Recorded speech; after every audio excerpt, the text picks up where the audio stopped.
Morgan Guerra, qué gusto saludarte, epidemiólogo, médico y director general de Previta. ¿Así es, Previta? Previta, así es. Qué gusto saludarte. ¿Cómo podemos diferenciar COVID, influenza, neumonía, gripe estacional, pulmonía? O sea, es un brete, Morgan. Creo que por ahí deberíamos de empezar a estar informados de cómo podemos. Viene un estornudo y ya decimos COVID, tienes COVID. Toses y es COVID, ya todo es COVID y eso no es cierto. Así es, y más en la temporada invernal. Y pues bueno, intentaremos dar un pequeño curso acelerado de infectología e inmunología, pero efectivamente, lo primero que tenemos que saber es que pues hay una gama importante de enfermedades respiratorias, tanto altas, que son lo que afecta la nariz, los oídos, la garganta, como bajas, que son lo que afecta los bronquios y los pulmones en general, lo que genera la neumonía. En la temporada invernal, como cada año, pues los virus circulan más y hay pues una amplia gama Queda de claro. virus como los adenovirus, coronavirus, los normales, no solo el que causa COVID, y además influenza. A ver, nosotros estamos para alimentar Internet, Morgan. Nosotros rara vez nos alimentamos de Internet. Entonces, en exclusiva, ¿para qué tal, Fernanda? Palabras muy sencillas. Eso que dijiste ya lo sabemos. Dinos, haznos un curso intensivo de 10 minutos para poder diferenciar uno del otro. Muy bien. Bueno, empezamos primero por lo que todo médico hace, que es los síntomas. La gran mayoría de las enfermedades respiratorias generan inflamación.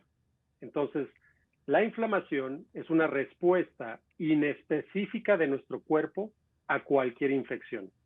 Y esto nos va a dar una amplia gama de síntomas que son comunes para todas las enfermedades, como fiebre, dolor de cabeza, malestar general, moqueo y sensación, inclusive hay algunos casos que es náusea, pérdida de apetito, etcétera. Esta respuesta inespecífica pues no nos va a permitir diferenciar en saber si es una enfermedad o la otra. Lo que sí es muy importante es enfocarnos con la diferencia entre influenza y COVID-19. Por un lado, sabemos que la influenza genera, y ya tuvimos hace 10 años la experiencia de la pandemia que inició, bueno, fueron los primeros casos detectados aquí en México, causada por un virus de la influenza H1N1. Y los síntomas que genera la influenza son malestar muscular fuerte, temperatura muy elevada, usualmente es mayor a 39, que da más o menos 3 o 4 días, un dolor muscular y una sensación de no quererse parar de la cama para nada durante este tiempo. Y por otro lado tenemos el COVID. El COVID genera fiebre, pero no tan elevada, genera pérdida del olfato o del gusto, como ese es un factor muy importante que nos puede servir para diferenciarlo. Además, casi no da en niños y en algunas ocasiones da diarrea.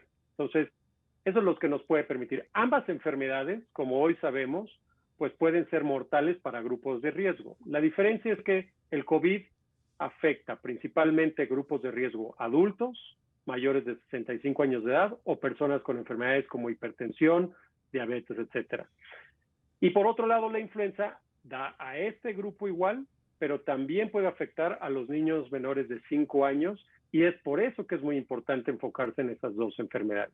¿Qué hay que hacer? Pues lo primero que siempre es evitar automedicarse y autoinformarse por Google. Hay que hacerlo por un médico en el cual va a empezar a hacer una exploración y una historia clínica y posteriormente va a pedir realizar pruebas de diagnóstico. Hoy, por la importancia del COVID, hay que realizar pruebas de PCR y recientemente en México ya están disponibles las pruebas de antígenos que te dan un resultado en 15 minutos. Es decir, también se utiliza un hisopo en la nariz, se hace un hisopado, se toma una muestra de la secreción y en 15 minutos tenemos el resultado. Hoy la Ciudad de México en algunos macrocentros o macropuntos ya está realizando estas pruebas de manera masiva. Por otro lado, las pruebas de influenza también se puede realizar con pruebas de PCR o existe algo que se llama perfil viral que te permite saber toda la gama de virus, incluido el COVID. O las pruebas de antígenos, que también son pruebas de influenza, que también son pruebas rápidas. Ahora, Morgan, para llegar a una neumonía o pulmonía, ¿tienes que pasar por estas que acabas de mencionar o llega la neumonía directo?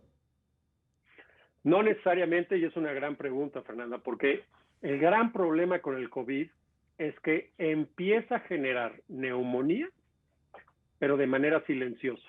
Es a lo que les llaman la hipoxia feliz, es decir, las personas empiezan a tener cierto daño en los pulmones, pero no se dan cuenta.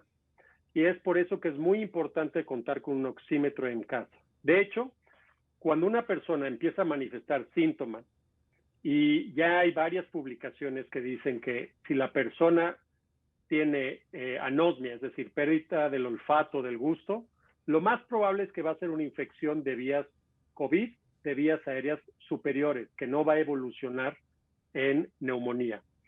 Sin embargo, conforme va habiendo una colonización de los virus, ya sea influenza o COVID o cualquier otro, puede bajar a través de las vías aéreas e infectar los bronquios y los pulmones causando neumonía. Eso es lo que pone en riesgo la vida. Y el problema del COVID es que además genera daños de inflamación exacerbada que empieza a dañar el corazón, la circulación y la coagulación.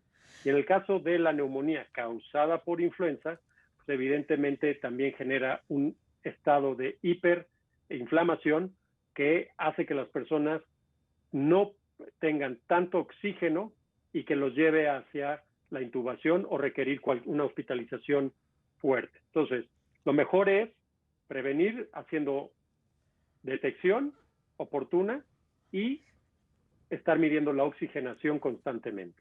A ver, Morgan, si te entendí en palabras muy sencillas, mientras en primer plano, fíjate, lo voy a poner muy sencillo, mientras en primer plano te está dando COVID o influenza, en segundo plano se te está desarrollando la neumonía. La neumonía es, al final del día, es la inflamación de los pulmones. Se te puede estar desarrollando la inflamación de los pulmones conforme va bajando el virus a través de tus vías aéreas. Entonces, como mencionaba, tienes la reacción inespecífica de tu cuerpo, se va inflamando, entonces tienes congestión nasal, tienes dolor en la garganta, tienes tos, ¿no? Y eso va afectando luego a los pulmones, a los bronquios, y luego a lo que llamamos las células de los pulmones, neumocitos. Bien. Morgan, parece una pregunta muy boba, no lo es. ¿Por qué terminan en el hospital con COVID? ¿Por qué terminan con ¿Por qué terminan? ¿Por qué terminan en el hospital con COVID? ¿Por qué tienen? Porque conozco casos que hoy estaban bien y mañana algo pasa que terminan graves, terapia intensiva, intubados en el hospital. La pregunta es muy sencilla. ¿Por qué terminan en el hospital? Bien. Uno de los grandes problemas que estamos teniendo es que es atrasar la atención médica, es decir, no empezar a dar medicamentos necesarios para reducir la inflamación y detectar a tiempo si las personas están teniendo algún tipo de daño en la oxigenación, en los pulmones. Las personas terminan en el hospital porque no detectan a tiempo que los pulmones se empiezan a condensar o a tener moco adentro, hasta que ya es muy grande la cantidad de moco dentro del pulmón, no oxigenan suficiente, baja más del 90%, 85 a 75%, y ahí ya la persona, la falta de oxigenación más el efecto de hiperinflamación que genera el COVID, empieza a dañar otros órganos. El COVID, aunque inicia como una enfermedad respiratoria, realmente hoy sabemos que es una enfermedad multisistémica. Afecta el corazón, afecta la coagulación, afecta el intestino, los riñones, etcétera, etcétera, el cerebro, entre otras cosas. Es correcto decir, Morgan, bueno, necesito un programa entero contigo, pero de 2 horas, porque tengo cientos de preguntas. ¿Es correcto decir que el COVID entra como virus y te mata como hongo? Puede ser acertado pensarlo, pero te mata más bien como el colesterol mata, te genera coagulación y te genera infartos. Más bien se convierte en una enfermedad cardiovascular fuerte que puede generar daño en la microcirculación, y es por eso que las personas que tienen diabetes o hipertensión, que ya tienen afectación en la microcirculación, están en mayor riesgo. Y las personas que de edad avanzada, que también su sistema vascular ya no es tan flexible, son las que más se afectan. Y tendríamos que continuar hablando, porque al final del día el virus es un evento que genera, imagínate un estado de inflamación que tuvieras como por dentro la piel viva, la piel No, bueno, pues muy, muy explotas. roja, y eso es un campo de cultivo para otras enfermedades oportunistas, las bacterias. Oye, Morgan, yo creo que tendremos más espacio contigo aquí en ¿Qué tal, Fernanda? Me quedan un sinfín de dudas y dudas del público. ¿Te parece? A ver si próxima semana tenemos otro espacio contigo. Con mucho gusto, Fernanda, y me dará gusto saludar a tu público. Igualmente, @DR Morgan Guerra, por si tienen Así es, preguntas. el Twitter. Gracias, Morgan. Me dice